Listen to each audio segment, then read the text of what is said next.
Welcome to another episode of the brand called You. I'm Ashutosh Garg, and as always, we bring you some really exciting professionals to get their words of wisdom. Today we have Samir Kuckreja, an old friend, a doyen, if I can call you that, of the food business. Samir is from the Doon School. He now sits on the board of governors. He's a Stephanian, and he's from Cornell University. He's worked in the US in the food business in Four Seasons. Then he's worked for the iconic Nirulas, and I'm going to talk to you about Nirulas because that's a restaurant I used to remember very well. With Yum Restaurants, with Mars, he was president of Zomato, and now he's a consultant running his own company called Tasanaya. Samir, welcome to the show. Thank you. It's so nice of you to have come over. So let me start with saying, a lot of people went to the US and you went there, studied there, worked for 4 seasons, then came back. Yeah. Why did you come back? Yes, when I came back, it was rather unusual because I actually had an offer to get a company was going to sponsor me to get a work visa, H1, followed by a green card. And that was the dumb thing because in the 90s, India was not happening. Correct. But I don't know. It's funny. After Cornell was fantastic. The best hotel school in the world, very international community, great experience. In the working world, at that stage in America, I felt a lot of ceilings. And I was starting young, but I felt a lot of ceilings. And the fact that if you were not, let me put it blunt, if you were not white Caucasian American, there would be limits to what you could do in that country at that stage for sure. So I kind of very clearly said, this is, and while it was not, I had a sense that India would open up. And India started opening up in just when I came back with the liberalization, etc. and, the economy opening up. So good time, no regrets at all. I had 2 years in America, but I've been back in India now 27 years. Wonderful. And you came back and you joined Nirulas. I did. First stint was at Nirulas. So Nirulas, talk to us about Nirulas. I mean, I remember it when many years ago, 4 decades ago. So Nirulas has been through, it's a brand which I call, which has got a very strong emotional connect among generations of Dilliwalas. But I think what it's best known for perhaps is the kind of fast food and ice cream, which it ventured into in the late 70s. And I think what it's done, always done as a brand, is being very Indian to its core and heart, while still being international in look and feel and menu. So that combination, I think, worked. Of course, being the only contemporary looking Western style fast food joint and the only one in the country really of any established nature in the 80s until the big MNCs came in the mid 90s is a big advantage. And therefore, there's a lot of emotional connect and nostalgia with the brand. So it's a very interesting brand. Those were early days, but those are the days when McDonald's, KFC, Pizza Hut all entered, mid 95, 96, 97. Nirula's was still very dominant. So it was interesting times. I worked across departments, areas, from being a restaurant area manager to a hotel general manager to running marketing to running expansion. And at some stage, didn't you own a part of it also? That was in the second stint. Second stint. So it was interesting, when McDonald's came in 96. I remember the first one that had opened. We had just moved back from Singapore and we queued up for, I think, 2 hours. 2 hours to get a burger. Yeah. It was right next to the Nirulas. Right next to Nirulas. And I'd still used to think that the Nirulas food was so much better. Mm-hmm. So what went wrong with Nirula? How did it suddenly lose its franchise? Yeah, so I don't think, so what happened was that the Nirula, the family which ran it had a certain conservative way of, being. So they never really expanded aggressively. There was their business ethics or nature. So the brand should have really expanded in the 90s, early 2000s when it had, it didn't. So I wouldn't say what went wrong, but of course, the question which today a lot of people ask is how come there's no Indian fast food chain which has got more than 120 restaurants? There's none. And there are 5 or 6 foreign ones which are 500 plus. So, why? So, but there's change happening now. So I just think it depends on, So I think that was just based on the kind of, but at my time when I came back as CEO in 2006, so we scaled it up from 35 kind of hotel, restaurant, 35 operations in 2 cities to 85 in 8. Wow. So there was enough, and we got lots of traction in various tier 2, tier 3 cities, North India. We even went to Indore, we opened something at the Bombay airport. So it's not that the brand definitely had opportunity to expand across India. I mean, I clearly, proved that. So Very interesting. And you were also in Nepal, if I remember. yes, in the 90s they were in Nepal. Nirula's was when I was working there, was in not only in Nepal but in Muscat. So it opened in Muscat, but ran only for a couple of years. That franchise in Nepal, it ran for 15 years. 3 odd restaurants in Nepal, from the 80s to the late 90s. And then at what stage did you exit and then come back? Yeah, so I exited in 2001. I joined Yum Restaurants. So when I joined, there was 17 Pizza Huts in India and 1 KFC. And I was the head for business development and franchising for the region, which included Sri Lanka, Pakistan, Mauritius. And I actually set up Pizza Hut and KFC in Bangladesh. So yeah, took it from 17 to 85 Pizza Huts in India. That stage there was no KFC expansion. Set up Pizza Hut KFC in Bangladesh. It was very interesting. Did 6-7 visits, expanded. Worked with the franchisees and expanded both brands in Mauritius, even in Pakistan before the 2001 Parliament attacks there. So very interesting, a big international, strong learning systems, very flexible at that stage, because to grow in India at that stage you needed to be flexible in terms of menu, in terms of support to franchisees. The business is still young, and so exciting 3.5 year stint there. Then I got an opportunity to join Mars Hotels and Restaurants, which was owned by another Cornell Hotel School alumni, but I didn't. He was senior to me. I didn't know him. Well, he ran an interesting boutique hotel called Gordon House and some bunch of restaurants, including Tendulkar's, Birdie's Cake Shops, Jazz by the Bay. This was where? All in Bombay. All in Bombay. Okay. Bombay based. So I joined him, helped expand his business, opened a Gordon House boutique hotels in Pune, opened a couple of restaurants concepts in Pune, opened a big food court with various brands in Bangalore, and helped him.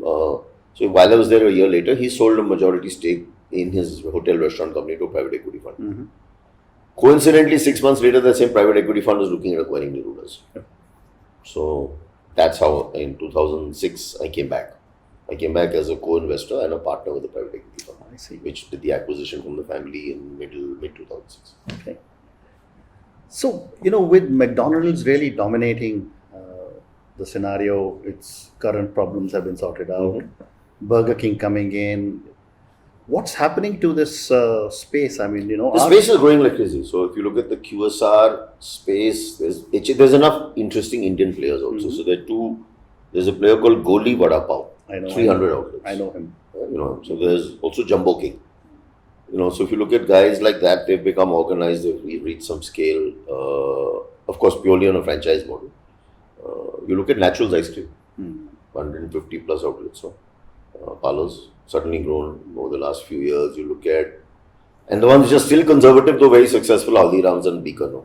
Because they don't, Sarvana Pavan, which is interestingly expanded more internationally than. I saw 3 in the UK this time, and they're all full. So there are enough Indian kind of, I'd say, QSR brands which have done well, but no one is. So Sagar Ratna is 100, 80, 100. So there are enough at the 100, 150. There is, of course, the big MNCs. McDonald's is doing well. KFC, Burger King has expanded well. Domino's, of course, is the leader. But I think you will see more Indian QSR concepts growing and coming up, because it's a very under-tapped market.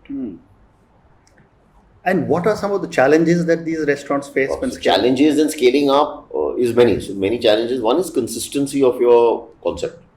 So doing it in one city, that was a challenge when we were at Pizza Hut. When it was at Nirula's, we always had the challenge. How do you ensure that the service, the product, the atmosphere is consistently executed across owned outlets, franchisee outlets? How do you adapt to local tastes? Like in Surat, we had to open the first all-vegetarian Pizza Hut. In Ahmedabad, in one section, we had to open a vegetarian one. Another part of the city, we managed to open a non-veg one. So understanding these nuances and then creating menus. At Nirula's, we opened a 150 square foot takeaway. I don't know, you remember this kiosk at the old domestic airport. In the budget section. Right? And when we did it, my private equity fund was like, you don't have just 6 months after takeover. They're like, you don't have my partner, you don't have a concept. I'm like, I have a factory. It's opportunity, F&B, and at that time at the airports, you guys don't know, we used to get rubbish. When we used to travel, we used to get awful coffee, tea and food at all airports in India, including cheese sandwich. Horrible cheese sandwiches. And the first 2 private players was Cafe Coffee Day, which opened at the terminal from where Air India and Kingfisher flew, and Nirula's, which opened from where all the budget airlines flew. We out of that, we got a return on capital of 1500% in 2 months. Wow. Okay, so we created a format. So you have to innovate. So we created a format and a whole menu from scratch, which was RTE, ready to eat food. And we managed to convince customers that this is a Nirula's burger, but this is a different burger, and you're getting it at a different price point. Yeah. So that you have to be very flexible. Another challenge is, I'd say, profitable unit economics as you grow and scale up, and keeping that the model profitable. And then challenge of trained manpower. Entry level, skilled managerial, big challenge, still big challenge in the industry. Yeah, that's true. I agree with you. So, if you were to look at how the QSR business is changing, today I find that it is very easy for me to even go to a Swiggy's or a Zomato or one of these other companies and even order my burger online. So do you see that making a huge change? Yes, I think it's a big change. So it's the aggregators have helped grow the delivery business for sure. They've helped acquire new customers, they've helped habit. I mean, today you can order a chai and a cappuccino. Yeah. Right? The coffee companies have worked to create a coffee drinks which will deliver well online. So cappuccino doesn't deliver well, but espresso will deliver well, a frappe will deliver well.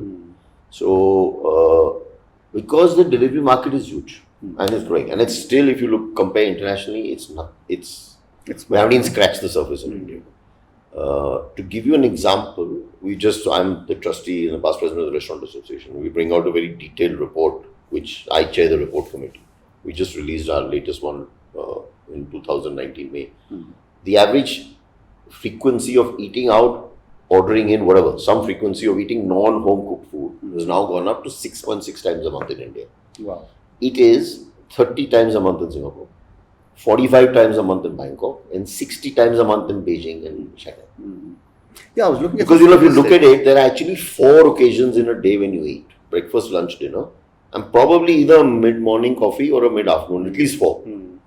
And so if you're having it in your office cafeteria, that's in-house. But if you're going down to the office building and picking up a chai or a Starbucks cappuccino, that's out of home or out of office. And we're at 6.6 versus 30, 60, 90. So, the business is still so therefore delivery is growing. I think this is good for the business. No, I can imagine, because I was looking at some statistics and they say the Chinese market is some 800 billion. That's crazy. And Indian market is 60 billion. 61 billion. So It's that nothing. means, We're not even 1/10. yeah. So the upside is huge. The upside is not only that, this time in the report, we didn't even compare to China, because that's an embarrassing comparison, but we compared to Indonesia, Turkey, and other countries which are smaller than us, way smaller than some of them, our food service market. And when we measure the food service market, we actually measure the unorganized sector. So we're actually measuring the dabas. Total 60 billion, including every food option you have in this country. So it's nothing. So is it because not enough food is available to suit our palate? I think it's basically because now culture is changing. So there's all this full-time domestic help. It's about the cultural habit of entertaining at home. That's almost gone away, yeah. No, and some, it's different. So Bombay, it's changed. Bombay is different because you have smaller homes, less full-time help. Delhi, it's still there, more. Delhi again has a big club culture, and clubs don't get measured because clubs don't give data across, so we don't know how many meals get eaten out in clubs, so that our report doesn't cover it.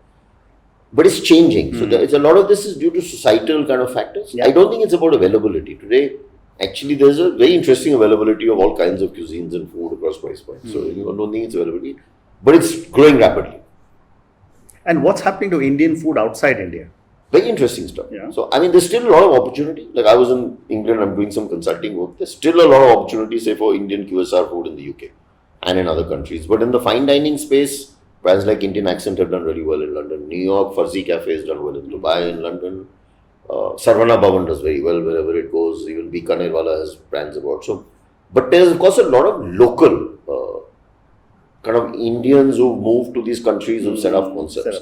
A lot of them are in the fine dining space. Yeah. But I think Indian cuisine, while it's the top of the pops in England, is increasingly becoming popular in other countries. And it's not only with the NRI community. So now moving to your new venture, First, tell me what does the name stand for. Oh, Tasanaya. so Tasanaya is T.A. Tandeep, my wife, S.A. Samir, N.A. Nanki, one twin, and Y.A. from Kimaya, which is the other twin. Wonderful. What a nice So means, name. the word means nothing, but Yet it means everything. I'm hemmed in by my 3 women, so yeah, totally means everything. Wonderful. So after so many years as a line manager, Yeah, as a professional corporate and manager, professional or, employee, yeah. how does it feel to? So I've be done a this, consultant? So when I quit Nirula's in 2012, I actually just quit. I wanted to take 6 months off. I hadn't taken time off for a while. I traveled, I did stuff, and I didn't plan this. So I was actually going to do another job, normal. And but I started getting a lot of interesting both startups and young entrepreneurs approach me, and I got some, So the first thing was there was a company based out of Singapore called Eat to Eat. They're table reservation. We do table reservations for high-end hotel restaurants, and they were entering India. I had a couple of calls, and then the guy said, "Send me a contract." I couldn't tell him I didn't have a company. I couldn't send him a contract. I hadn't formed anything, So I scrambled, formed a company, sent him a contract, and it was a monthly retainer for X months. And I was like, and then I said, "Okay, this is enough to keep going. Let's start." And then it's never So it was. I didn't say it was planned. Or I've always felt there's a shortage of what I do today, which is there's still. I have a niche. I do kind of very operational, hands-on consulting. It's not strategy and it's not PowerPoint and Excel. It's actually working with companies, with entrepreneurs, and a lot of the work I do is with small to mid-sized players. I work with some chains also, but it's actually very hands-on. It's basically putting of my 28, 29 years, 22 has been an operational role. So it's putting that experience into practice. So it comes, and that's the consultants in the space today are either the big 6 who do work in the space or some firms where no one has operational experience. So therefore, I find clients get a lot of value addition from what I bring to the table. And you haven't thought of going back and starting something new? Not in the easy. food business? No. So because I'm doing, so I do a variety of work. I do fundraising, both on the buy side and sell side. I do executive search at CEO, HOD level. I'm doing brand entry strategies. I'm currently advising Godiva chocolates on the India entry. I work on kind of growth and expansion and systems and processes. So I've done a lot of interesting work in taking people from even 1, 2 to 5 or from 5 to 20. Wow. Okay, that's a challenge. These challenging stages. Yeah. And I've done a lot of consulting work in tech, hospitality tech. So that's also been. So it's very diverse work, and I love being a master of my own destiny. And it's nice not to have the operational headaches. So I agree with you. I agree. You've done it. So I've done that for so long that it's nice not to have it directly. So a lot of people we talk to, our podcasts are being heard by thousands of people. A lot of people we talk to say that, should we have a partner in our journey or should we not? Journey, yeah. What is So I your think it thought? depends. No, I think partnerships do work. In the consulting environment, I haven't taken on a full-time partner. The way I've done it is that I have actually worked with network consultants who have between 20 to 40 years of experience. I have a few network consultants who are on my website who work with me, who are more senior than me. So that's the partnerships I've formed. I've also got partnerships with other organizations. But I haven't found, but I think if you're a startup, setting up is, whether it's a product or service, any sector, in that I always advise, I've seen the ones where their partners flourish more and do better than the ones where they're single people driving it. And are there a lot of startups coming in the food business? Yeah, crazy. So there are a lot of startups in I'll say 3 aspects: in F&B retail, in technology, and in food processing. So in popcorn, in packaged tea, packaged coffee, dips. Yeah. I was reading this morning about Greens. I know them well. John, have you ever done this? No. So there's a couple, they do some amazing work. They do dips, Western style dips, and it's grown from it's almost 100 crore business invested, So lots of startups. Yeah, we did speak to Akshay Bector. Yeah, He's Akshay is done big. amazing. So Akshay is very big. Yeah. So lots of startups in these 3 sectors. Enough innovation happening in our industry. Yeah. Even in hotels, Oyo's a startup. Very interesting. Look where Oyo's reached today. I know. So with 28, 29 years of experience, what keeps you going every morning? I love what I do. I've always loved what I do. In whatever role, I've only taken on roles or jobs where I'm excited. I love what I do. Every day is different. Now being entrepreneur, I really can say I'm a master of my own destiny. So I love what I do. So I get up at 5 a.m. I spend some time on my own. I do a lot of reading online, kind of internationally on subjects that interest me. Then I run. Yeah. And then I do some work. So you have to be, I think, as an entrepreneur also. If you're going to be an entrepreneur, you've been in the corporate world, you can only succeed if you're very driven as a person. Because you have to have that discipline and drive to, Correct. And there's no boss who will, Correct. asking you for reports or for, deadlines or then you have to. Yeah. So now And with two young daughters who have now gone to college, how do you manage your work-life balance? Well, work-life's all, it's always been, I'd say, it's not a challenge, but you always wonder what you do. But no, I do. So I take a lot of vacations. Even short would be 3 days. So I'd say I'd vacation one big one, 2-3 weeks in the summer, and then maybe another 4, 5, 6, every 2 months. And then I switch off. I always have. So even when I was CEO of Nirula's, I used to, at that stage, I had a BlackBerry in which the emails used to come. And I used to put it into my cupboard at 8 p.m., not look at it till 7 a.m. I was just like, and my home landline was available to people if there was a crisis. But you have to learn to switch off. I think. And if you learn to switch off, you're a person after my heart. Yeah. So I don't look at my phone after 7 p.m. Till 5 a.m. So now, I don't know, but I look at Facebook at night and Instagram and those fun stuff I do in the evening. But I switch off and I travel. Like when I was on vacation just now, I used to, because I wake up early, I did my work. I had work to do, but I did in 2 hours every morning, and the rest of the time I was not looking at my email, and I didn't, So you have to spend time, spending time with family, friends, with doing the stuff that you enjoy is very important. Correct. As a person. Correct. So I'm going to ask you one question that I ask all our guests. Because a lot of our young viewers somehow believe that all you successful executives have never failed. Oh. And my question to you is, I want to hear from you, what are some of your learnings from some of your failures? So I wish I could say I've never failed in business or in jobs. No, so one of the ones that I'll talk about is, so it was in 2010, 10. We set up Nirula was expanding across the country. We were expanding both the fast food brand and also the potpourri brand. And we decided, we had a group of people, 5, 6 of us, which, the business development head, which looked at sites, cities, and everyone went and checked this one off, including me. It was a potpourri in Lucknow, in the most successful mall in Lucknow. The mall was rocking, footfall was there, Nirula's was a brand had resonance in the city, and it bombed. Okay. We had to close it down within 14 months. So we had to write off capital. My partners, the fund, were very unhappy. And then finally said, we actually did a learnings presentation on that. We presented to the fund what the various people involved had learned, what they would do to make sure they and their teams didn't repeat the mistake. And one is, I've always taken accountability. So at that stage, this is my fault. I screwed up. Okay, I'm the CEO. Finally, I approved the site. Finally, of course, they approved the site. There's capital, and I said, but we approved the site, we recommended to you. So one is to accept that you made a mistake. And then to encourage the teams, and I've always encouraged myself, I've always written down problems. This is a big one, but even the small ones, and put them away. Now I do it in the comp. Then you look back at it. So you'll always make mistakes. You got to learn from your mistakes.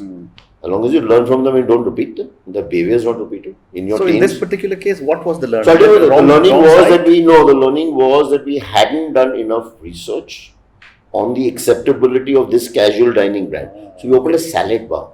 Lucknowans didn't understand salads. Yeah. So we had to shut the salad bar and do a hot buffet. So we kept trying. So we hadn't done enough research on what would work. They actually wanted a multi-cuisine restaurant. That's what works in Lucknow at that stage. Today it would do really well. But 9 years ago it didn't. So we hadn't done enough research on it. That was the mistake, basically. Just as an aside, I was talking to some other senior food people, and they were saying that despite all the cuisines and the menu items that are available, what still sells is butter chicken, kali dal and roti. Absolutely correct. So even the research shows the most popular cuisine across India is North Indian. even in Bangalore. Okay. In fact, we've done it by region. North Indian is the most popular cuisine in India. Right. By customers, based on demand, based on what Zomato data has, and always. So yeah, nothing can take away from those heritage dishes you just talked about. Wonderful.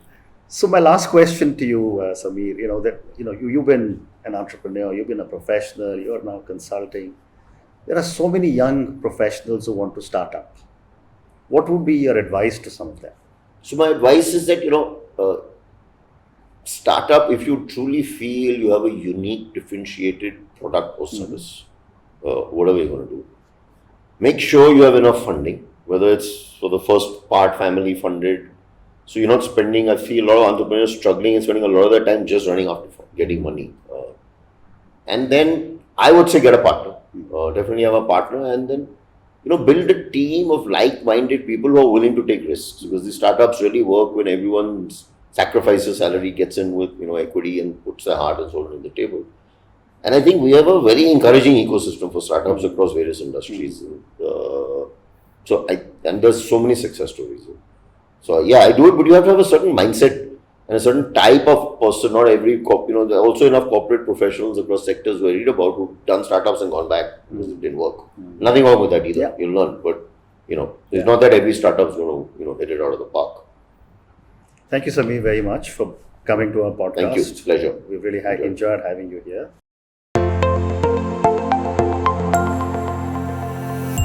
Thank you for listening to the Brand Called You podcast. Be sure to visit tbcy.in to join the conversation, access show notes, and discover fantastic bonus content. You can follow us on YouTube, Twitter, Facebook, and Instagram. Simply search for The Brand Called You. Thank you, and see you next week.